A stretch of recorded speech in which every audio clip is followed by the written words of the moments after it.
આજના વિડીયોની અંદર મિત્રો તમને મોબાઈલના એક એવા સેટિંગ વિશે જણાવીશ જેનાથી તમારી પણ મદદ થઈ શકે છે અને તમે બીજા કોઈ વ્યક્તિની પણ મદદ કરી શકો છો. બરાબર, આ સેટિંગ ઓન કરવાથી એવું હોય છે કે તમારા ઇમરજન્સી કોન્ટેક્ટ લિસ્ટની અંદર તમે તમારા ફેમિલી મેમ્બરના કોન્ટેક્ટ નંબર નાખી શકો છો. બરાબર, એમાં કેવું હોય છે, કોઈ બી અકસ્માત સમયે કાં તો કોઈ બી એવી પરિસ્થિતિમાં તમારો મોબાઈલ બીજા જોડે હોય, બરાબર, અને તમે બેભાન હોય અને તમારો પાસવર્ડ, મોબાઈલનો પાસવર્ડ એને ખબર ના હોય અને તમારા ફેમિલી મેમ્બરને તમારા વિશે જણાવવું હોય, તો એ વ્યક્તિ ડાયરેક્ટ ઇમરજન્સી કોન્ટેક્ટ લિસ્ટની અંદર જઈને તમારા ફેમિલી મેમ્બરને કોલ કરી શકે છે. પણ એના માટે તમારે આ સેટિંગ ઓન કરવું પડે. બરાબર, જેમ કે કોઈ વ્યક્તિનો ફોન તમારા જોડે હોય અને તમને આ સેટિંગ વિશે ખબર હોય, બરાબર, તો તમે ડાયરેક્ટ ઇમરજન્સી કોન્ટેક્ટ લિસ્ટની અંદર જઈને ડાયરેક્ટ કોલ કરી શકો છો, જો એ વ્યક્તિએ આ સેટિંગને ઓન કરી રાખ્યું હોય તો. એટલે આ સેટિંગ તમારે પણ ઓન કરવું જોઈએ અને તમારે ઓન ના કરવું હોય તો તમારે જાણી પણ લેવું જોઈએ આ સેટિંગ વિશે, કેમ કે સેટિંગ ઓન કરી રાખ્યું અને કોઈ મુસીબતમાં હોય તો તમે પણ એના કોન્ટેક્ટ લિસ્ટમાં જઈને એના ફેમિલી મેમ્બરને એના વિશે જણાવી શકો છો. તો કઈ રીતે સેટિંગ ઓન કરવાનું એ બધી માહિતી તમને વિડીયોની અંદર આપીશ. બરાબર,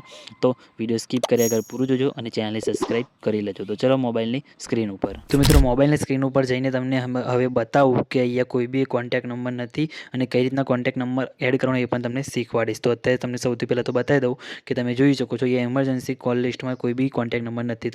તમને અહીંયા કોન્ટેક્ટ નંબર એડ કરતા તમને શીખવાડીશ. તો અહીંયા એક કોન્ટેક્ટ નંબર નથી, તમને હવે જઈને મોબાઈલની સ્ક્રીન ઉપર જઈને કોન્ટેક્ટ નંબર એડ કરતા અને કોલ કરતા શીખવાડું. તો મિત્રો, સૌથી પહેલાં તમારે શું કરવાનું છે, મોબાઈલના સેટિંગમાં આવી જવાનું છે. મોબાઈલના સેટિંગમાં જઈને તમે જોઈ શકો છો, તમારે સર્ચવાળા ઓપ્શનમાં અહીંયા જવાનું છે અને અહીંયા સર્ચમાં તમારે લખી દેવાનું છે SOS કેપિટલની અંદર. બરાબર, તમે જોઈ શકો છો આ રીતના ઓપ્શન તમને અહીંયા જોવા મળશે. તો તમારે અહીંયા SOS ઉપર ક્લિક કરવાનું છે અને પછી ઇમરજન્સી સોર્સ લખેલું છે, બરાબર, તેના પર તમારે અહીંયા ટિક કરવાનું છે. બરાબર, તેના પર ક્લિક કરવાનું છે. તેના પર ક્લિક કરશો એટલે આ રીતના કંઈક ઓપ્શન થશે. બરાબર, તો તમે ઉપર જોઈ શકો છો ઇમરજન્સી ઇન્ફોર્મેશન લખેલો ઓપ્શન તમને જોવા મળશે. બરાબર, તો તેના પર તમારે અહીંયા ક્લિક કરવાનું છે અને એમાં તમારે ઇન્ફોર્મેશન નાખવાની છે.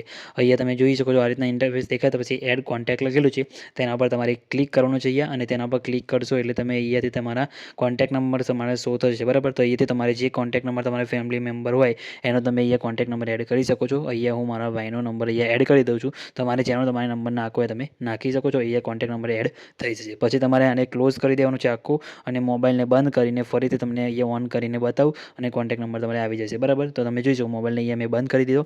હવે અહીંયા ઓન કરું છું. પાસવર્ડ મને ખબર નથી. બરાબર, તમને પણ પાસવર્ડ ખબર ના હોય તો તમારી ઇમરજન્સી કોલ લખેલું છે તેના પર તમારે અહીંયા ક્લિક કરવાનું છે. બરાબર, તેના પર ક્લિક કરશો એટલે આ રીતના ઓપન થશે. પછી ઇમરજન્સી ઇન્ફોર્મેશન લખેલું છે તેના પર તમારે ક્લિક કરવાનું છે, કેમ કે બધા મોબાઈલમાં અલગ અલગ સેટિંગ આવે છે. બરાબર, તો તમે જોઈ શકો છો અહીંયા અરુણ બ્રો નંબર અહીંયા આવી ગયો છે મારે. બરાબર, પછી તમે ડાયરેક્ટ કોલ પણ કરી શકો છો, કેમ કે અહીંયા સેટિંગમાં જે આ રીતના ડાયરેક્ટ અમુક વખત તમે ઇમરજન્સી કોલ ઉપર ક્લિક કરો તો તમારે ડાયરેક્ટ અહીંયા ઓપન પણ થઈ જશે, કેમ કે બધા મોબાઈલમાં અલગ અલગ સેટિંગ આવે છે. અહીંથી તમે આ રીતના ડાયરેક્ટ કોલ પણ કરી શકો છો. બરાબર, અમુકમાં તમે ડાયરેક્ટ કોન્ટેક્ટ નંબર પણ શો થઈ શકે છે અને આ રીતના અમુકમાં ડબલ કોન્ટેક્ટ કરવાનું પણ આવે છે. તો આ રીતના પણ તમે કરી શકો છો અને આ રીતના સેટિંગ કરીને તમારી હેલ્પ થઈ શકે છે અને તમે કોઈ પણની હેલ્પ કરી શકો છો. તો આ રીતના તમે સેટિંગ કરી શકો છો. તો મિત્રો, મોબાઈલમાં તમે આ સેટિંગ કરીને કોન્ટેક્ટ નંબર આ રીતે તમે ઇમરજન્સી કોલમાં એડ કરી શકો છો. બરાબર, અને તમે આ વિડીયો જોયું હોય, તમને ખબર હોય કે ઇમરજન્સીમાં આ રીતના કોન્ટેક્ટ નંબર એડ કરવામાં આવે. બરાબર, અને બીજા કોઈ મિત્રએ કોન્ટેક્ટ નંબર ઇમરજન્સીમાં એડ કર્યો હોય અને એનો મોબાઈલ તમારા જોડે હોય અને એને કોઈકને કોલ કરવો હોય અને તમારે મોબાઈલમાં પાસવર્ડ તમને ખબર ના હોય અને તો તમે એમાં ડાયરેક્ટ કોલ કરીને એ રીતે એની તમે મદદ કરી શકો છો. બરાબર, તો મિત્રો, આ વિડીયો તમને કેવું લાગ્યું કમેન્ટ કરીને જણાવજો. અને મિત્રો, વિડીયો સારું લાગ્યું હોય તો વિડીયોને લાઇક કરવાનું ભૂલતા નહીં. અને હા, ચેનલ પર પહેલી વખત આવે તો ચેનલને સબસ્ક્રાઈબ કરી દેજો. તો મિત્રો, મળીએ બીજા વિડીયોની અંદર. ત્યાં સુધી જય માતાજી.